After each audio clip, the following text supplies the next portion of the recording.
जय श्री राधे। प्रिय सनातन धर्मानुरागी बंधुओं व माताएं, वैदिक ऋषि चैनल पर आपका हार्दिक स्वागत है। श्री पुरुषोत्तम मास महात्म्य की कथा आप सबको श्रवण करा रहे हैं। आज विंशतितम अध्याय, आज 20वां अध्याय का पाठ है। श्री गणेशाय नमः। श्री गुरुभ्यो नमः। श्री गोपीजन वल्लभाय नमः।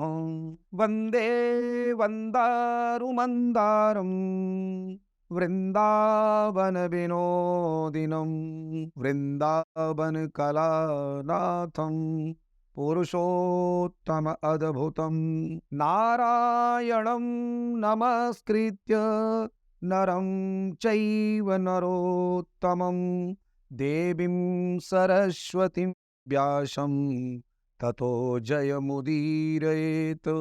गुरुर्ब्रह्मा गुरुर्विष्णु गुरुर्देवो महेश्वर गुरुः साक्षात् परब्रह्म तस्मै श्री गुरुवे नमः। गोवर्धनधरं वन्दे गोपालं गोपरूपिणं गोकुलोत्सवमीशानं गोविंदम गोपिका प्रियम। सूत उवाच।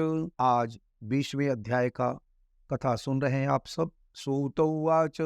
नारायणं मुखाच्छ्रुत्वा प्राक्तनं दृढधन्वनः नातितृप्तमना विप्रा नारद पृष्ठवान् मुनिन्। सूत जी बोले, हे विप्रों, नारायण के मुख से राजा दृढ़धन्वा के पूर्व जन्म का वृतांत श्रवण करके अत्यंत तृप्ति न होने के कारण नारद मुनि ने श्री नारायण से पूछा। नारद उवाच। किमुवाच महाराजो वाल्मीकिं मुनिषत्तमं तन्मे बद विनीताय तपोधन सुविस्तरम। नारद जी बोले, हे तपोधन, महाराज दृढ़धन्वा ने मुनि श्रेष्ठ वाल्मीकि जी से क्या कहा, सो विस्तार सहित विनीत मुझको बताएं, मुझे श्रवण कराएं। श्री नारायण उवाच। श्रृणु नारद वक्षेऽहं यदोक्तं दृढधन्वना अनुनीय महाप्राज्ञं वाल्मीकिं मुनिषत्तमं। श्री नारायण जी बोले, हे नारद, सुनिए, राजा दृढ़धन्वा ने महाप्राज्ञ मुनि श्रेष्ठ वाल्मीकि मुनि की प्रार्थना कर जो कुछ कहा सो मैं अवश्य कहूंगा, उसे ध्यान पूर्वक सुने। दृढ़धन्नोवाच। पुरुषोत्तममाशोऽयं कथं कार्यो मुमुक्षुभिः कीदृशी कस्य पूजा च किं दानं को विधुर्मुने।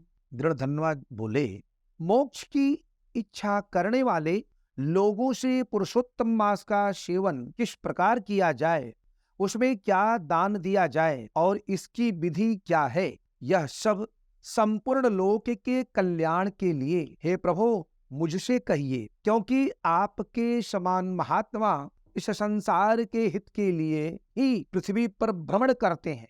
यह पुरुषोत्तम मास स्वयं साक्षात पुरुषोत्तम भगवान है। उस पुरुषोत्तम मास के सेवन से महान पुण्य होता है। यह बात मैंने आपके मुख से भली भांति सुनी है। मैंने पूर्व जन्म में सुदेव नामक ब्राह्मण होकर विधि से पुरुषोत्तम मास का सेवन किया, जिसके प्रताप से मेरा पुत्र जो मर चुका था वह उठ खड़ा हो गया। हे ब्रह्मन, पुत्र शोक के कारण निरंतर निराहारी मेरा यह पुरुषोत्तम मास बिना जाने ही बीत गया।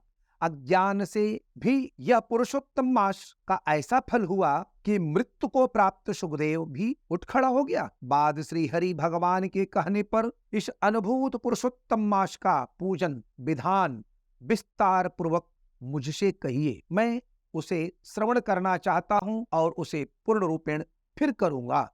वाल्मीकिरुवाच।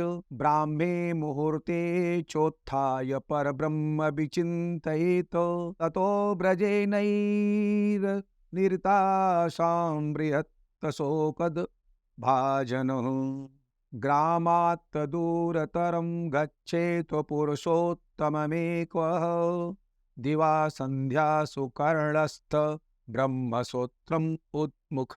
श्री वाल्मीकि जी बोले, ब्राह्म मुहूर्त में उठकर परब्रह्म परमेश्वर का चिंतन कर उसके बाद बड़े पात्र में जल लेकर नैऋत्य दिशा यानी कि दक्षिण और पश्चिम के कोने में उस दिशा में जाएं।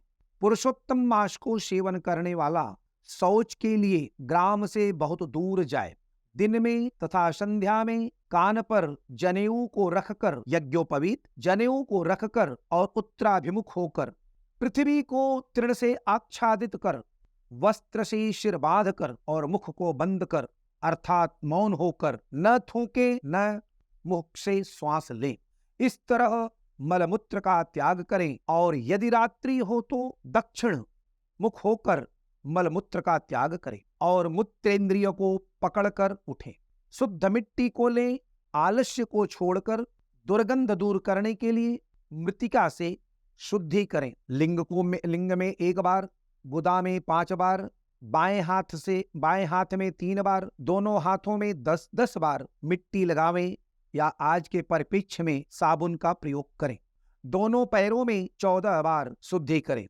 यह गृहस्थाश्रमी को शौच कहा गया है। इस तरह शौच कर मिट्टी यानी साबुन और जल से पैर और हाथ धोकर दूसरा कार्य करें। तीर्थ में शौच न करें। तीर्थ से जल निकालकर शौच करें। 2 हाथ जल वाले गड्ढे को छोड़कर यदि अनुदृत जल में अर्थात तीर्थ में शौच करें तो बाद तीर्थ की शुद्धि करें, अन्यथा तीर्थ अशुद्ध हो जाता है। इस प्रकार पुरुषोत्तम का उत्तम व्रत करने वाला शौच करे। तदंतर 16 कुल्ला यानी मुंह में पानी भर करके बाहर फेंकना, यानी कि 16 कुल्ला या 12 कुल्ला अवश्य करें, यानी 12 बार मुंह में पानी ले और उसको गुलगुला करके बाहर फेंकें। मूत्र का त्याग करने के बाद 8 अथवा 4 कुल्ला गृहस्थ आश्रमी अवश्य करें। उठकर प्रातः प्रथम नेत्र को धो डालें, बाद दातून ले आवें जिससे दांतों की सफाई और जिह्वा की सफाई हो, और इस मंत्र को अच्छी तरह कहकर दंत धावन करें। हे वनस्पते, आयु बल यश वर्चस्व प्रजा पशु वसु ब्रह्म ज्ञान और मेधा को मेरे लिए दो। आयुर्बलम यशो वर्च प्रजा पशु वशूनि च ब्रह्मं ज्ञाम च मेधाम च त्वं नो देहि वनस्पते। अपामार्गं बादरं वा द्वादशांगुलमभ्रमणं कनिष्ठिकांगुलिवत्स्थूलं पूर्वार्धकृतकोर्चकम्। अपामार्ग या बैर की 12 अंगुल की छेद रहित दतुवन यानी काष्ठ को लेकर के उसको दांतों को, दतुवन अपनी कनिष्ठिका उंगली से के बराबर मोटी हो, अंगुली के समान मोटी हो, जिसके पूर्व के आधे भाग में आप ब्रश बनाएं, कूंची बनाएं। उस दतुवन से दातुन से मुख की शुद्धि करें। रविवार के दिन काष्ठ से दतौन करना मना किया गया है। रविवार के दिन लकड़ी काष्ठ से दतौन नहीं करना चाहिए, इसलिए 12 कुल्ला से मुख शुद्धि करें। बाद आचमन कर अच्छी तरह प्रातः काल में स्नान करें। स्नान के बाद उसी समय तीर्थ के देवताओं को तर्पण के द्वारा जल देवें और समुद्र में मिली हुई नदी में स्नान करना उत्तम कहा है। बावली, कूप, तालाब में स्नान करना विद्वानों ने मध्यम कहा है और गृहस्थ को गृह में स्नान करना सामान्य कहा है। स्नान के बाद शुद्ध और शुक्ल निशुभ्र ऐसे 2 वस्त्रों को धारण करें। ब्राह्मण कंधे पर रखे जाने वाले उत्तरीय वस्त्र को सावधानी के साथ हमेशा धारण करें। पवित्र स्नान में पूर्व मुख अथवा उत्तर मुख होकर बैठें और शिखा बांधकर दोनों जांघों के अंदर हाथों को रखें। कुश की पवित्री हाथ में धारण कर आचमन क्रिया को करें। ऐसा करने से पवित्री अशुद्ध नहीं होती है। कई लोगों का मत है कि पवित्री धारण करने के बाद आचमन नहीं करना चाहिए, अन्यथा पवित्री अशुद्ध हो जाएगी, परंतु भोजन करने से पवित्री अशुद्ध हो जाती है। तो ध्यान रखें, पवित्री धारण करने के बाद भोजन न करें। इसलिए भोजन के बाद उस पवित्री का त्याग कर देना चाहिए। आचमन के बाद गोपी चंदन की मिट्टी से तिलक धारण करें। वह तिलक ऊर्ध्वपुंड्र हो, सीधा हो, सुंदर हो, दंड के आकार का हो, ऐसा धारण करें। ऊर्ध्वपुंड्र में हो तथा या त्रिपुंड उसके मध्य में छिद्र बनावें। ऊर्ध्वपुंड में लक्ष्मी के साथ हरि भगवान स्वयं निवास करते हैं। त्रिपुंड में पार्वती सहित साक्षात भगवान शंकर सर्वदा वास करते हैं। बिना छिद्र का पुंड कुत्ते के पैर के समान विद्वानों ने कहा है। सफेद तिलक ज्ञान को देने वाला है, लाल तिलक मनुष्यों को वशीकरण करने वाला है, पीला तिलक समस्त रिद्धि सिद्धि को देने वाला है। इससे भिन्न तिलक को नहीं लगाना चाहिए। गोपी चंदन की मिट्टी से शंख चक्र गदा पद्म धारण करें। यह संपूर्ण पापों का नाश करने वाला और पूजा का अंग कहा गया है। जिसके शरीर में शंख चक्रादि भगवान के आयुधों का चिन्ह देखने में आता है, उस मनुष्य को मनुष्य नहीं समझना, वह भगवान का शरीर है। जो शंख चक्र आदि चिन्हों को नित्य धारण करता है, उस देही के पाप पुण्य रूप हो जाते हैं। नारायण के आयुधों से जिसका शरीर चिन्हित रहता है, उसका कोटि कोटि पाप होने पर भी यमराज क्या कर सकते। बाद प्राणायाम करके संध्या बंदन करें। प्रातः काल की संध्या विधि पूर्वक नक्षत्र रहने पर करें। जब तक सूर्य नारायण का दर्शन न हो तब तक गायत्री मंत्र का जप अवश्य करना चाहिए और सूर्योपस्थान के मंत्रों से उठकर अंजलि बांधकर उपस्थान करें। सायंकाल के समय अपने पैर को पृथ्वी में करके नमस्कार करें। जस्य स्मृत्या च नामुक्त्या तपो यज्ञ क्रियादिषु न्यूनम संपूर्णताम याति सद्यो बंदे तमुच्युतम। जो कमी रह गई हो उसको इस मंत्र से पूर्ण करें।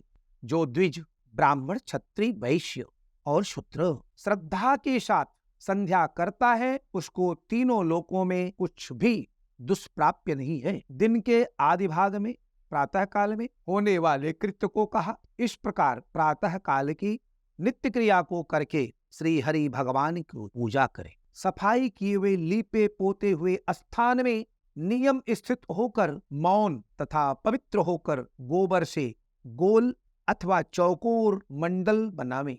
मंडल बनाकर व्रत की सिद्धि के लिए चावलों से अष्टदल कमल बनावें। बाद सुवर्ण, चांदी, तांबा अथवा मिट्टी का मजबूत और नवीन छिद्र रहित शुद्ध कलश को उस मंडल के ऊपर स्थापित करें और उस कलश में शुद्ध तीर्थों से लाए हुए कल्याणप्रद जल को भरकर कलश के मुख में विष्णु, कंठ में रुद्र भगवान अच्छी तरह वास करते हैं। उसके मूल में ब्रह्मा जी स्थित रहते हैं। मध्य भाग में मातृगण कहे गए हैं। कोख में समस्त समुद्र और सातों द्वीप वाली वसुंधरा, ऋग्वेद, यजुर्वेद, सामवेद और अथर्वण वेद व्याकरण आदि अंगों के साथ सब कलश में स्थित हों। इस प्रकार कलश को स्थापित करके उसमें तीर्थों का आवाहन करें। कैसे करें? कलशस्य मुखे विष्णु कंठे रुद्रः समाश्रितः मूले तत्र स्थितो ब्रह्मा मध्ये मातृगणा स्मृता कुच्छौ तु सागरा सर्वे सप्तदीपा वसुंधरा ऋग्वेदो यजुर्वेदः सामवेदो अथर्वणः अंगश्चै सहिता सर्वे कलशं तु समाश्रिता एवं संस्थाप्य कलशं तत्र तीर्थानि योजयेत् गंगा गोदावरी चैव कावेरी च सरस्वती आयन्तु मम शान्त्यर्थं दुरितक्षयकारका ततः संपूज्य कलशम् उपचारैः समन्त्रकैः गन्धाक्षतैश्च नैवेद्यैः पुष्पैस्तथा कालसंभवैः। कहते हैं कि गंगा, गोदावरी, कावेरी और सरस्वती मेरी शांति के लिए तथा पापों के नाश करने के हेतु यहाँ इसमें स्थापित हों। तदंतर उस कलश का मंत्र पाठ, पूर्वक गंध, अक्षत, नैवेद्य आदि उस काल में होने वाले पुष्पादि, ऋतुफलादि आदि के द्वारा उपचारों से पूजन करके उसके ऊपर पीले वस्त्र से लपेट लपेटा हुआ तांबे का पात्र स्थापित करें। उस पात्र के ऊपर राधा के साथ श्री कृष्ण की मूर्ति को स्थापित करें। राधा के सहित सुवर्ण की पुरुषोत्तम भगवान की प्रतिमा बनावें और भक्ति में तत्पर होकर विधि के साथ उस प्रतिमा की पूजन करें।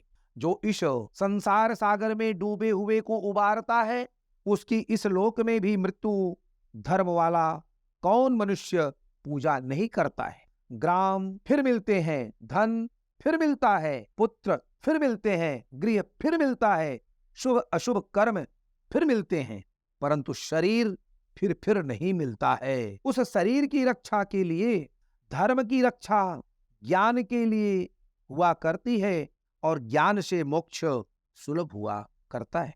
इसलिए धर्म को धारण करना चाहिए। देह रूप वृक्ष का फल सनातन धर्म कहा गया है। जो शरीर धर्म से रहित है वह बांझ वृक्ष के समान निष्फल है। सहायता के लिए न माता कही गई है, न स्त्री पुत्र आदि कहे गए हैं, तथा न पिता, न सहोदर भाई, न धन कहे गए हैं। केवल धर्म ही उसका प्रधान कारण कहा गया है। वृद्धावस्था सिंघनी के समान भय देने वाली है और रोग शत्रु के समान पीड़ा देने वाले हैं। फूटे हुए बर्तन से जल गिरने के समान आयु प्रतिदिन क्षीण होती रहती है। जल के तरंग के समान चंचल लक्ष्मी, पुष्प के समान क्षण मात्र में मुरझाने वाली युवावस्था, स्वप्न के राज्य सुख के समान संसार के विषय वस्तु, विषय सुख, प्रवृत्ति सब निरर्थक है। धन चंचल है, चित्त चंचल है और संसार में होने वाला सुख भी चंचल है। ऐसा जानकर संसार से विरक्त होकर धर्म के साधन में तत्पर होवे। जैसे सर्प से आधा देह निगले जाने पर भी मेढक मक्खी को खाने की इच्छा करता ही रहता है, उसी प्रकार काल से ग्रसा हुआ जीव दूसरे को पीड़ा देने में तथा दूसरे का धन अपहरण करने में प्रेम करता है। मृत्यु से ग्रस्त आयु वाले पुरुष को सुख क्या हर्ष करता है। वध के लिए वध स्थान को पहुंचाए जाने वाले पशु के समान सब सुख व्यर्थ। जब धर्म करने के लिए चित्त होता है तो उस समय धन का मिलन सुलभ नहीं होता। जब धन होता है तो उस समय चित्त धर्म करने के लिए उत्सुक नहीं होता है। धर्मार्थ च यदा चित्तम न वित्तम सुलभम तदा, यदा वित्तम न च तदा चित्तम धर्मोन्मुखम भवेत्। चित्तम वित्तम यदा स्याता सतपात्रम न तदा लभेत्। एतत्त्रियतयः संबंधो यदा काले तु संभवेत्। कहते हैं जब चित्त और धन दोनों होते हैं तो उस समय सतपात्र नहीं मिलते हैं। इसलिए चित्त, वित्त, सतपात्र इन तीनों का जिस समय संबंध हो जाए उसी समय बिना विचार किए ही जो धर्म को करता है वही बुद्धिमान कहा गया है। अधिक धन के व्यय होने से होने वाले हजारों धर्म हैं। पुरुषोत्तम मास में थोड़े धन से महान धर्म होता है। स्नान, दान और कथा में विष्णु भगवान का स्मरण करना चाहिए। इतना ही उत्तम धर्म यदि किया जाए तो वह महान भय से रक्षा करता है। जिस प्रकार गंगा ही तीर्थ है, कामदेव ही धनुषधारी है, विद्या ही धन है और गुण ही रूप है, उसी तरह संपूर्ण महीनों में उत्तम पुरुषोत्तम मास साक्षात पुरुषोत्तम ही है। गंगैव तीर्थ अस्मर एक धन्वी वित्तम तु विद्यैव गुणास्तु रूपम मासेषु सर्वेषु तथैव साक्षान् मासोत्तमोऽयं पुरुषोत्तमो हि। इतना कहते हैं कि जिस प्रकार गंगा, कामदेव, विद्या और गुण यह सभी और संपूर्ण महीनों में उत्तम साक्षात पुरुषोत्तम ही हैं, यद्यपि यह पुरुषोत्तम मास प्रथम समस्त कार्यों में तथा यज्ञों में अत्यंत निंद था, माने अत्यंत निंदित था, इसको सब बहिष्कृत कर दिए थे, तो भी भगवान के प्रसाद से पृथ्वी में साक्षात भगवान के रूप नाम से प्रसिद्ध हुआ। जिस प्रकार हाथी के पैर में सब प्राणियों के पैर लीन हो जाते हैं, उसी तरह समस्त धर्म और कला समस्त पुरुषोत्तम में विलीन हो जाते हैं। यथा हस्तिपदे लीनम सर्व प्राणि पदम भवे धर्माः कलास्तथा सर्वे विलीना पुरुषोत्तमे। जिस प्रकार और नदियों की तुलना गंगा के समान नहीं की जा सकती, कल्प वृक्ष के समान अन्य समस्त वृक्ष नहीं कहे जा सकते, चिंतामणि के समान दूसरे रत्न पृथ्वी में नहीं हो सकते, धेनु के समान दूसरी गौ नहीं हो सकती, राजा के समान दूसरे पुरुष नहीं हो सकते, वेदों के समान समस्त शास्त्र नहीं होते, उसी प्रकार समस्त पुण्य काल इस पुरुषोत्तम मास के पुण्य काल के समान नहीं हो सकते। पुरुषोत्तम मास के देवता श्री भगवान पुरुषोत्तम भगवान हैं, इसलिए भक्ति और श्रद्धा से श्री पुरुषोत्तम भगवान की पूजा करनी चाहिए। शास्त्र को जानने वाले कुशल, शुद्ध, वैष्णव, सत्यवादी और विप्र आचार्य को बुलाकर उसके द्वारा पुरुषोत्तम मास की पूजा करें। अंतःकरण में होने वाले मोह, काम, क्रोध, लोभ, मद, मत्सर्य आदि रूप बड़ी बड़ी मछलियों से पूर्ण अत्यंत वेग वाले इस संसार रूप सागर को पार करने की इच्छा करता है, वह इस भारतवर्ष में आदि देवता पुरुषोत्तम भगवान की अच्छी तरह पूजन अवश्य करते हैं।